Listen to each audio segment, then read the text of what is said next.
La menor idea hasta ayer que lo comentamos para la pauta precisamente. Así es. Oye, es muy interesante, fuera de micrófono, como se dice en la jerga periodística, estábamos conversando con Marcel un poquito de la historia del CERET, este centro de estudio. Fíjate que fue creado hace 8 años por un grupo de profesores y investigadores de la Universidad de Chile. Así que es un ente totalmente independiente a los retailers, que lo encuentro muy importante. Y queremos conversar con él sobre el crecimiento del comercio electrónico, ¿cierto? ¿Qué es lo que ha pasado en los últimos 5 años?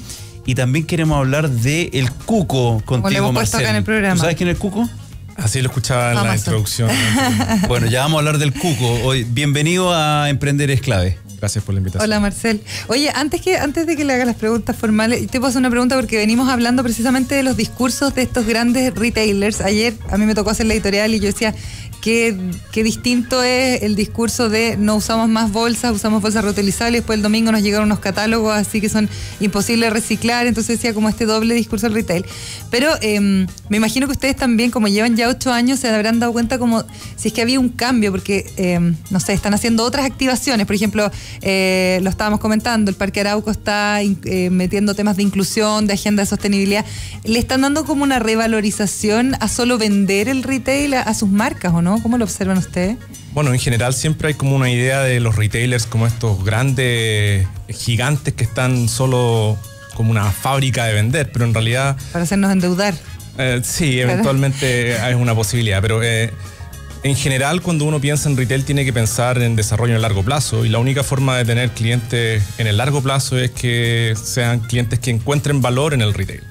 De repente nosotros damos por sentado que el retail es una industria que media árida, pero nos damos cuenta del valor, por ejemplo, cuando de repente cierra un supermercado y lo difícil que se nos hace sobrevivir cuando no está el supermercado, o cuando un día domingo de repente cierra por las elecciones que hacen estas cosas y dices, oye, ¿qué hago? Los feriados irrenunciables. Los feriados irrenunciables. ¿Qué hago sin el mall? O cuando me encuentro que necesito una farmacia, ¿qué hago si es que no está la farmacia disponible? Entonces, efectivamente hay muchas fricciones en esta provisión de los servicios, pero cuando no están disponibles, ahí nos damos cuenta de cuál es el valor. Yo siempre hago la reflexión de qué es lo que me pasaba a mí cuando tenía que comprar uniformes escolares cuando iba al colegio, y tenía que hacer como unas colas relativamente largas, había que ir a unos lugares relativamente inhóspitos a buscar la variedad, la única modelo de pantalón que había. La corbata, la camisa, y hay una señora que te decía cuál era la talla, ahí está tu talla, pruébatela, y eso es. Hoy día tienes una variedad enorme y eso está dado, entre otras cosas, porque hay gente que está pensando cuáles son las cosas o cuáles son los productos y servicios que efectivamente los clientes valoran. Oye, Marcel, cuéntame un poquitito, tratando de hacer historia. ¿Qué tipo de investigación, qué tipo de seguimiento es el que ha estado haciendo este centro de estudio a lo largo de estos años? ¿Cuáles son los puntos más relevantes de los cuales ustedes le hacen algún tipo de seguimiento y luego hacen publicaciones? A ver, yo diría que lo podemos descomponer en dos cosas. Nosotros, como comentabas en la introducción, formamos parte de la Universidad de Chile. Y hacemos mucha investigación que es aplicada, que ahí lo que tratamos es extender la frontera del conocimiento, tratando de buscar nuevas metodologías o nuevas formas de entender cómo la gente toma decisiones y tratar de aplicarlo en situaciones complejas. Ahí tenemos cosas como detección de quiebres de stock, tenemos cosas como evaluación de impacto publicitario, tenemos cosas como de mobile marketing. Pero esas son cosas como de diseño de nuevas metodologías que tratan de entender un poco mejor cómo los clientes compran y cómo podemos traducir eso en un mejor servicio. Ahora hay una segunda lado de las actividades que hace el Centro de Estudios del Retail, que tiene que ver con estudios más bien a nivel de industria. Cosas que hemos hecho aquí es, por ejemplo, mediciones sistemáticas de calidad de servicio en supermercados, lo hemos hecho en farmacias, lo hemos hecho en tiendas por departamento, hemos medido cosas como la introducción de marcas propias, ahora recientemente estamos midiendo qué pasa con precios y ese tipo de cosas. Oye, hablemos de Amazon, ¿o no? Sí, porque lo hemos comentado hartas veces acá en el programa, es como que viniera el cuco, finalmente. Y yo he sabido, por comentarios, incluso hasta un señor que me llevó en Uber la otra vez, que me decía que habían tenido reuniones extraordinarias las personas que trabajan en ciertas áreas del retail, por ejemplo, el área de las bodegas. Ha habido bastante, podemos decir como reacción antes de que llegue Amazon a Chile. ¿Cómo lo han visto ustedes?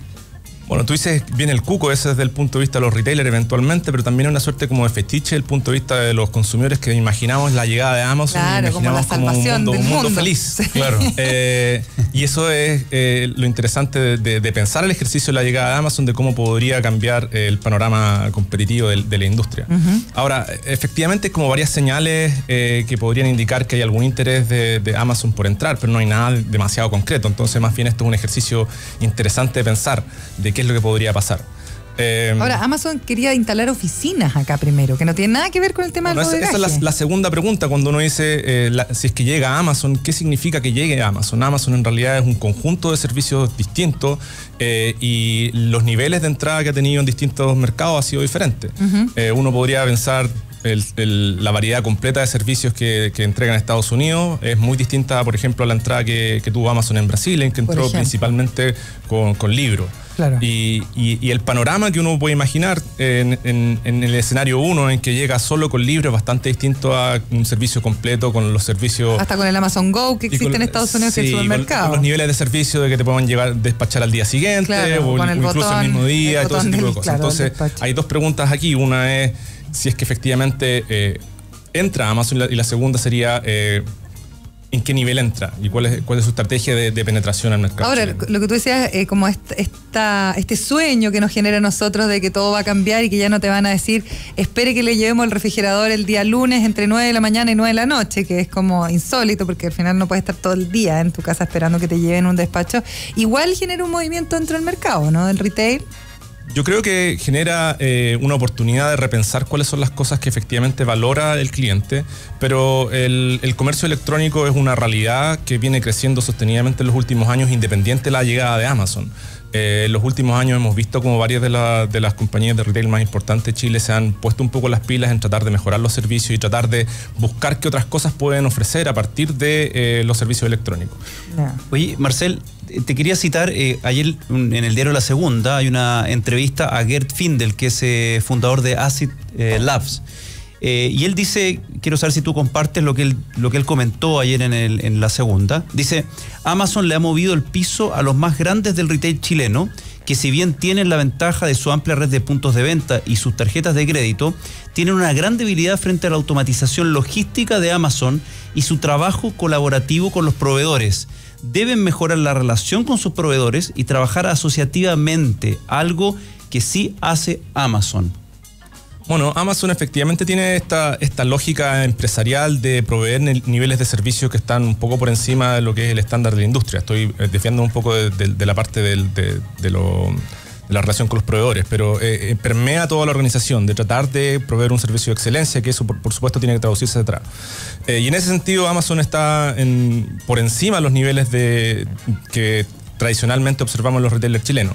Ahora, ahí cuando uno pone el tema de la eficiencia logística, por ejemplo, hay un problema de escala, que eso puede funcionar cuando tú tienes el suficiente nivel de escala para poder introducir todos estos niveles de tecnología que hacen que el proceso sea tan eficiente. Ahora, si es que tú tienes un mercado en que solo vendes en algunas categorías, la introducción de tecnología es bastante más difícil de mantener. ¿Por qué Amazon podría estar interesado, Marcel, en un mercado tan pequeño? Porque al final uno podría pensar de que primero está, Brasil, por supuesto, Brasil, ¿cierto? México. Es decir, hay otros lugares como para ir a experimentar. ¿Qué tiene de atractivo Chile? Bueno, Amazon ya está en México y yo más bien que pensar Amazon Chile, pensaría en Amazon Latinoamérica. Si uno piensa a Amazon Europa, por ejemplo, hay muchos servicios y la parte logística que se comparte.